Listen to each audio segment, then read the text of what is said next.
Hello and welcome back to Supposedly Fun. My name is Greg. I am here today to talk about the end of the year. It's already a winter wonderland out there where I live, as you can see. And we are only a month and a half away from the end of the year, which sounds wild and crazy and a little bit unbelievable, but it's true. We're that close to the end of the year. So I have started thinking about books that I might want to fit into the reading year of 2022 and books that I might push off into 2023 already. And as part of that process, I thought it would be fun to do a video about the books that I want to try to fit in. I have a little pile right here. And my manageable approach to this topic is that I looked at the Montana Book Company Reading Challenge for 2022 and looked at the prompts that I have left to finish. I have 9 prompts left in my reading challenge, which is pretty good out of the total number, but it means I have a little bit of work to do. And it should all be doable, but I figure in order to keep things sort of manageable and not stress myself out trying to cram a lot into the rest of 2022, I thought it would be best to try to focus on the last prompts for those and the books that I have chosen to meet those prompts. And I should mention again, I created a reading challenge for the Montana Book Company's 2022 reading challenge on Storygraph. I'll put a link to the challenge that I created on Storygraph down below. I will say Montana Book Company redid their website, and it looks like the PDF that you can use to fill all of this out and get it to them is not on the website at the moment. I have talked to them and we're going to figure out a way to get it. If they don't, I might just create a PDF of it and put it out there. And that way you just need to make sure you get it to Montana Book Company in order to be in contention for the prizes that they have in store. So that information will be down below. Please feel free to check it out. So I mentioned that I have 9 prompts left to go before I'm done. Let's run through those and the books that I have chosen in order to meet those and be done. The first one is an Octavia Butler title. I have chosen Kindred. Actually, Joel chose that one as well. Joel read that or listened to it on audio earlier in the year and loved it. In our mid-year check-in, it was one of his favorite reads of the year. I'll link that video down below if you would like to check it out.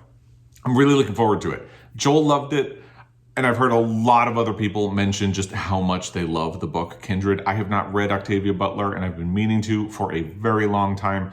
So this is a sort of really good excuse to get to one of her books, and I'm looking forward to it. I just haven't managed to do it in the first part of the year, so now I'm going to be fitting it in at the end, but Kindred is also available on Scribd, so that should be really doable for me.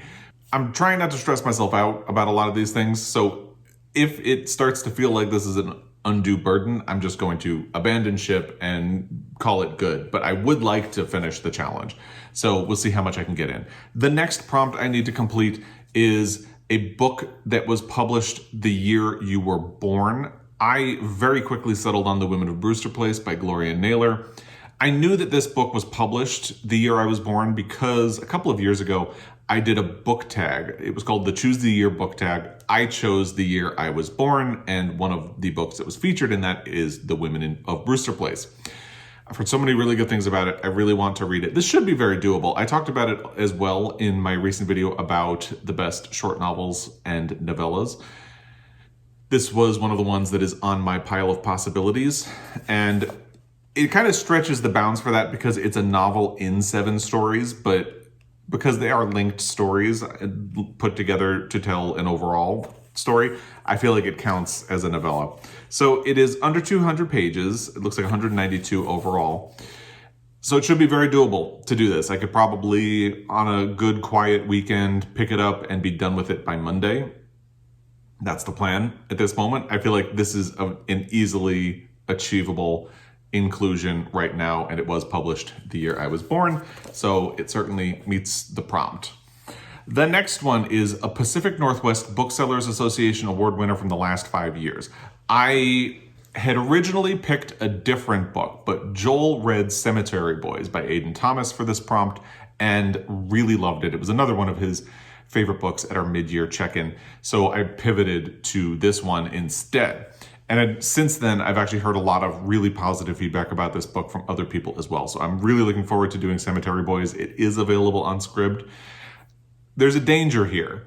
I'm relying on Scribd for the audio of a couple of these books, and Scribd is a little bit touchy sometimes. The more you use it, the more it sort of cycles titles out of availability. Hopefully, I can manage to balance all of this without tripping any censors anywhere or creating a problem for myself when titles start to become unavailable. I know a lot of people have more of an issue with that. I tend to balance where I listen to audios pretty organically, so it doesn't usually become much of a problem for me, but I understand that that is something that has annoyed a lot of people about Scribd. I'm largely fine with it just because it doesn't usually become an issue. Hopefully, it won't become an issue here because I'm kind of counting on it for Cemetery Boys and for Kindred as well. We'll see how that goes.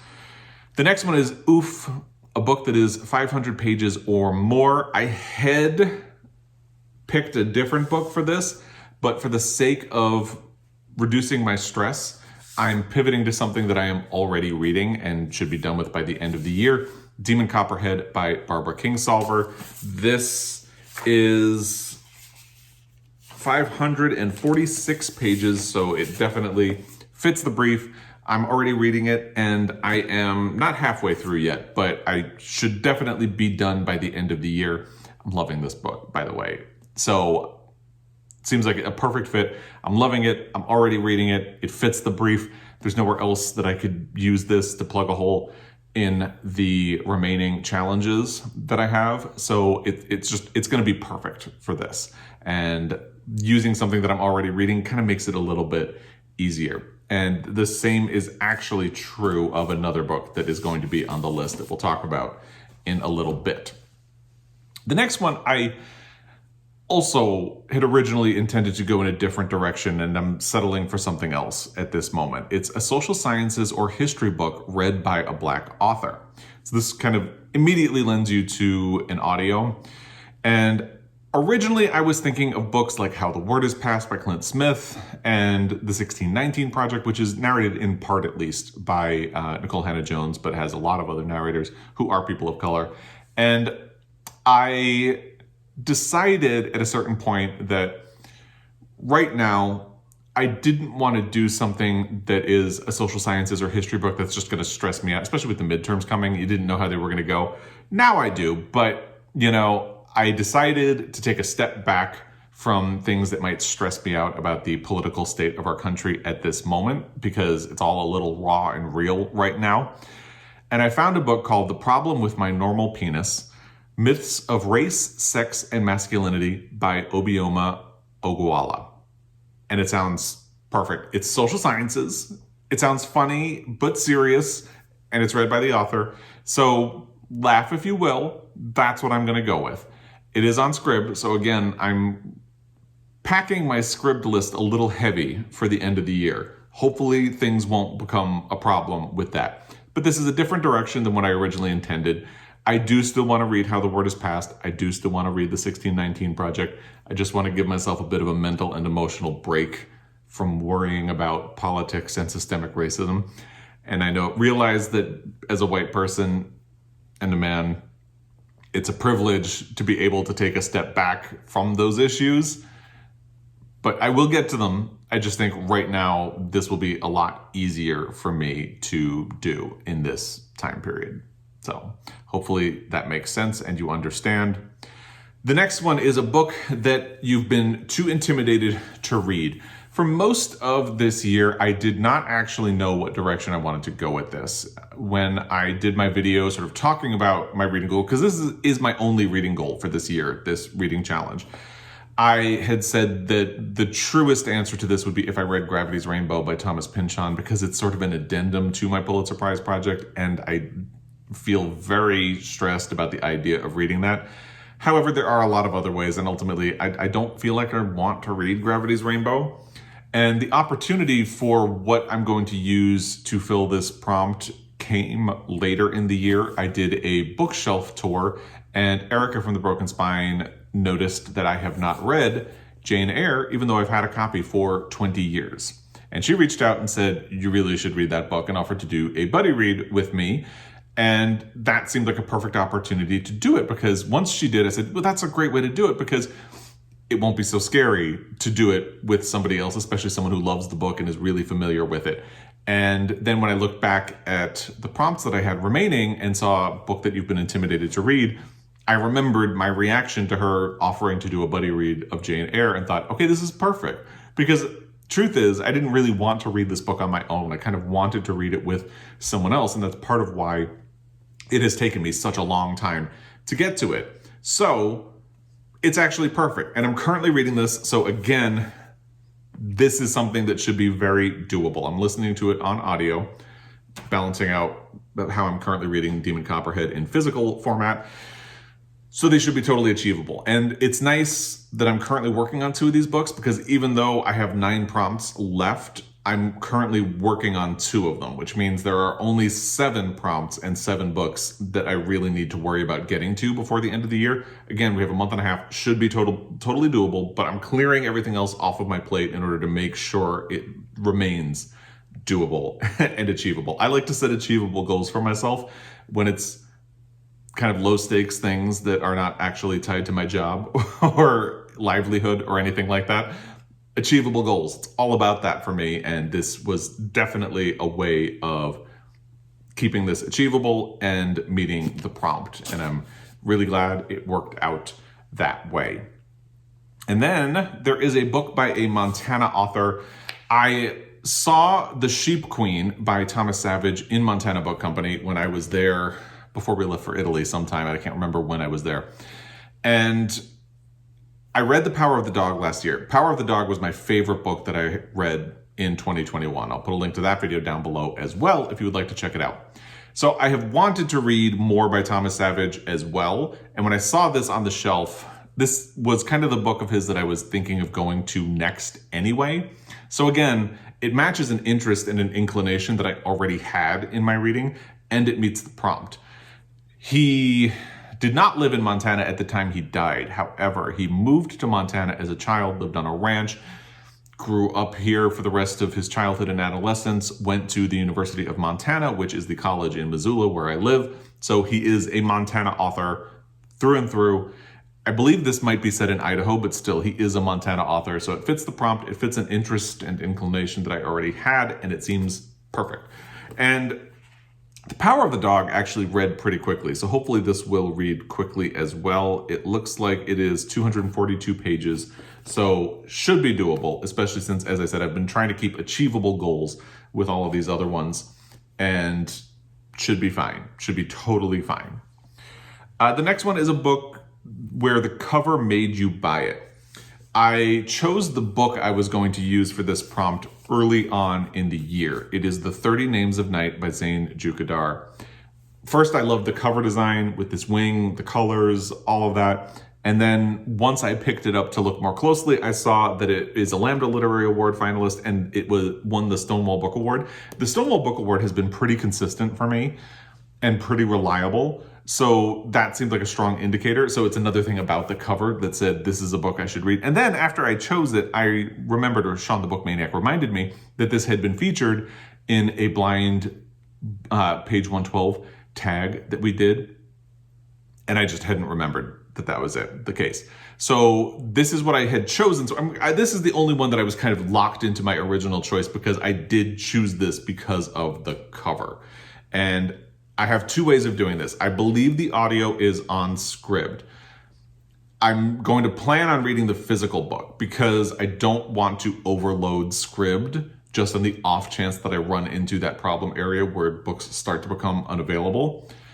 If for some reason the end of the year is approaching and I haven't gotten to the physical book and it's starting to look like I won't be able to, I have that as a backup plan, and that should work pretty well. And just in the interest of planning for myself, it looks like there's a book club guide at the end. So the book itself is 291 pages. Should be doable. It sounds really interesting. And again, it's something that sounded interesting, so I'm not forcing myself to read something just because it has a pretty cover. It does align with my interests anyway, which makes it seem more possible and doable, if that makes any sense as well. The final one that I have left is the only one I don't have a plan for. So if you have recommendations, I would really welcome them. It is a true crime book.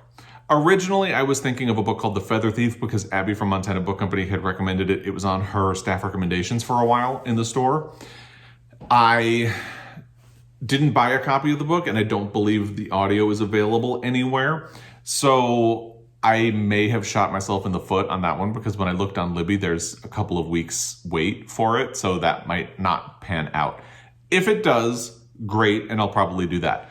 But if you have recommendations for a good true crime book, and I have some restrictions, let me know in the comment section down below, because my problem with true crime is a lot of the time it's a little bit sensationalized and it tends to be kind of lurid and prop up the perpetrator of the crime and maybe do bad things for the victim or the victim's families.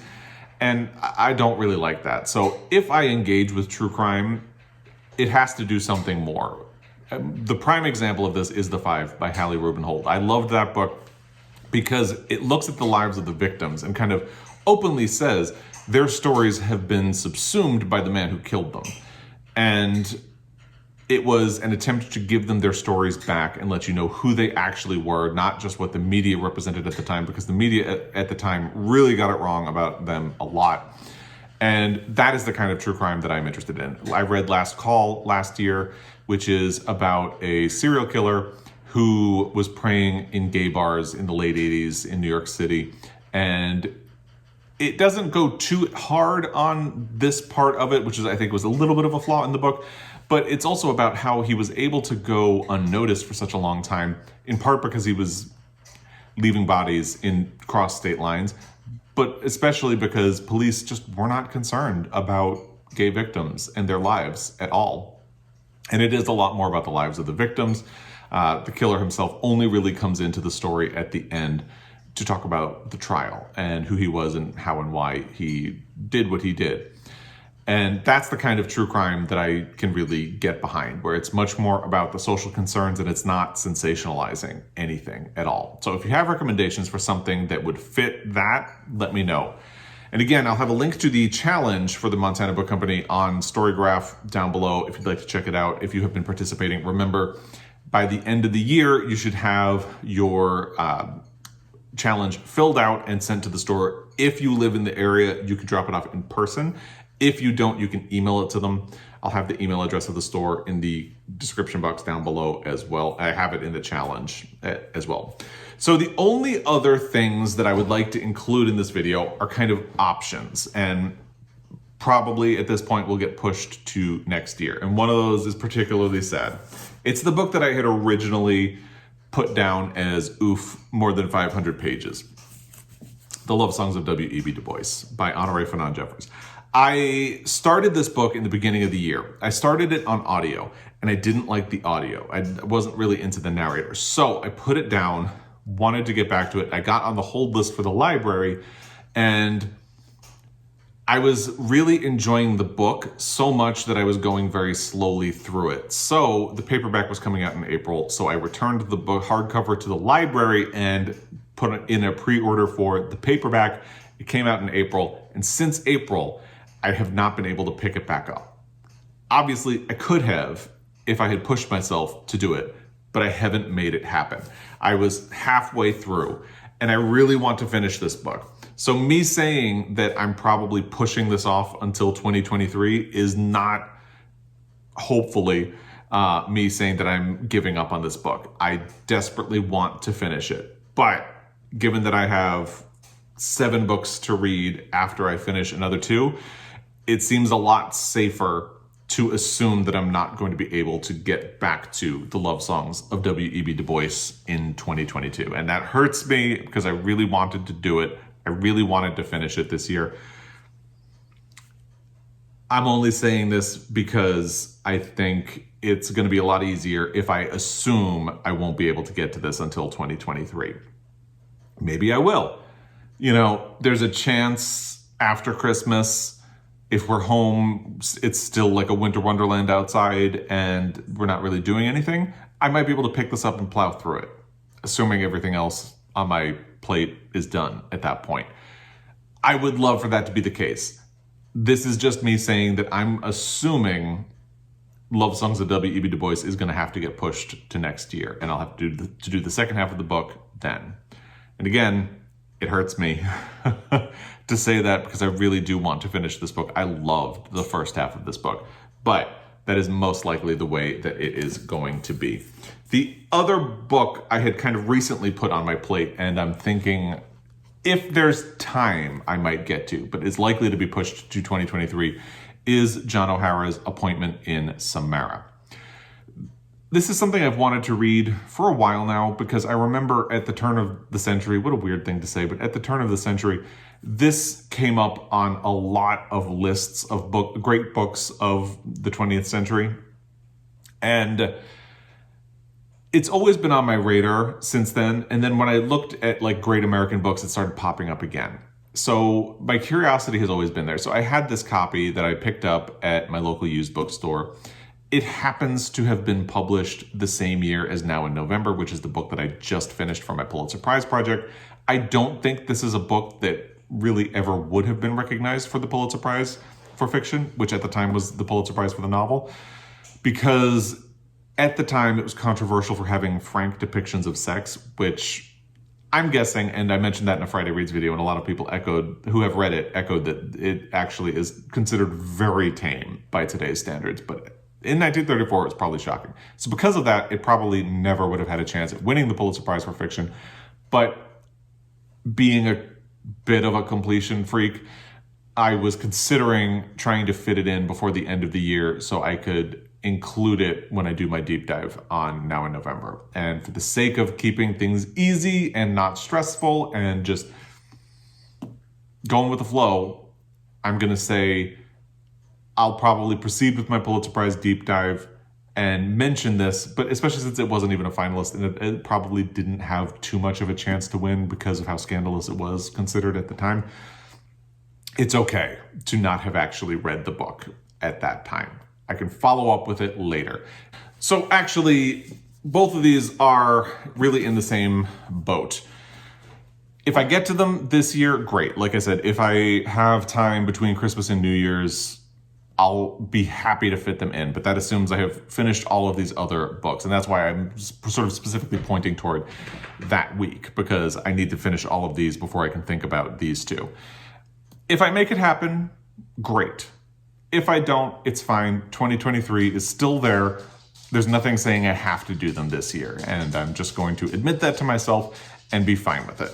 So these are the books that I have decided I am going to end the year with. Again, there may be others, including these two, still on the table, but these are the ones that I'm really going to prioritize and try to fit in with a couple of others that I don't have physical copies of.